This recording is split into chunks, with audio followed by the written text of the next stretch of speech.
प्रतिक्रिया रहेगी?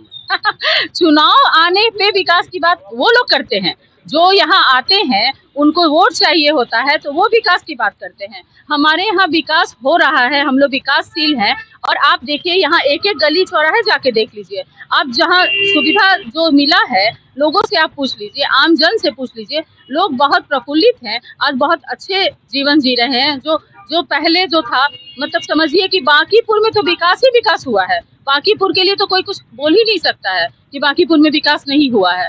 तो इसलिए आप देख लीजिए यहाँ और जो सुविधा बढ़ा है, इतना पुल बन गया है, सड़क बन गया है, पार्क बन गया है, सामुदायिक भवन हो गया है। तो आप सोचिए कि जब जनता खुश है, जब जनता को कोई परेशानी नहीं है, तो फिर बाकी लोगों को तो बाकी लोग जो है वो मुद्दा ढूंढते हैं कि हमने क्या किया है, क्योंकि उन्होंने तो कुछ किया ही नहीं है। और हम लोग तो बहुत शान से बोलते हैं कि हमने विकास किया है और विकास हो रहा है और विकास होता रहेगा। बांकीपुर जनता को क्या संदेश देना चाहेंगे? बांकीपुर की जनता ऐसे भी बहुत जागरूक है और वो बीजेपी को ही वोट देने वाली है।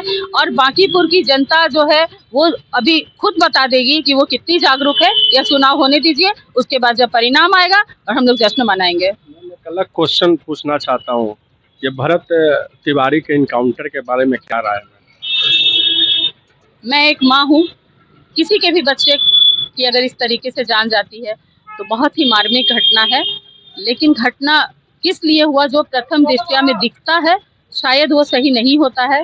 लोग बोल रहे हैं, जो हमें दिख रहा है, जांच हो रही है। और आप इतना भरोसा रखिए कानून व्यवस्था पे कि जो भी है, जो भी जांच में दोषी पाए जाएंगे उन्हें सजा तो मिलेगी। अब दोषी कौन है यह जांच के बाद ही पता चलेगा। तो अगर जानकारी की माने तो मैम भरत तिवारी के वहाँ बहुत सारे मतलब सपोर्टर हैं। अगर अपराधी होते तो इतना सपोर्ट उनके करने के लिए पूरा जनसैलाब नहीं होता, अलग अलग पार्टियों द्वारा किया जा रहा है।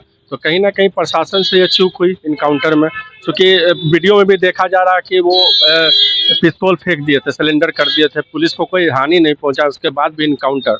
तो ये कहाँ तक सही है या गलत है? देखिए, जहाँ तक वीडियो की बात आप कर रहे हैं, कुछ वीडियो में दिखाया जा रहा है कि उन्होंने फायरिंग की है और उनकी माताजी छत पे खड़ी हैं साथ में उनके। तो माता पिता की भी एक जिम्मेदारी होती है कि अपने बच्चों को सही रास्ता दिखाएं। अगर मेरा बच्चा भटक रहा है तो उसे सही रास्ता दिखाना चाहिए। और जब वो सामने इस तरीके से बच्चा कर रहा है, वो सिलेंडर किया है, वो हम लोगों ने भी देखा है।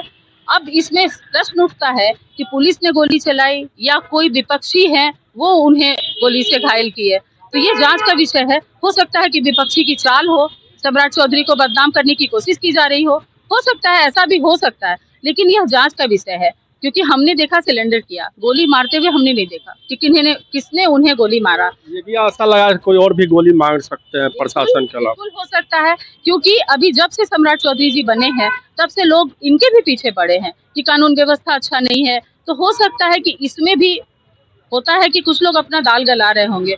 बच्चा बहुत अच्छा था, ये मैं मानूंगी। और किसी के लिए भी यह बहुत ही मार्मिक घटना है, किसी भी माँ के लिए। मैं भी उसके लिए बहुत दुखी हूँ, क्योंकि वो बच्चा अच्छा था। जिस भी परिस्थिति में जो भी था, आप सामने से देखिए कि वो इस तरीके से पिस्तौल लेके अगर कोई भी है तो ये जायज नहीं है।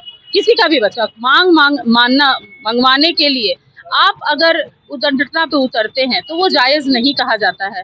लेकिन माँ बाप की जिम्मेदारी होती है कि अपने बच्चों को संभालें, उन्हें अच्छी शिक्षा दें और उसे अच्छा। लेकिन उसके लिए मैं दुखी हूँ और ये सही नहीं हुआ है। लेकिन जांच का विषय है और जांच होना चाहिए कि या तो पुलिस की गोली से वो मरा है या किसी ने और गोली मारी है। ठीक है मैम, बहुत बहुत धन्यवाद समय देने के लिए।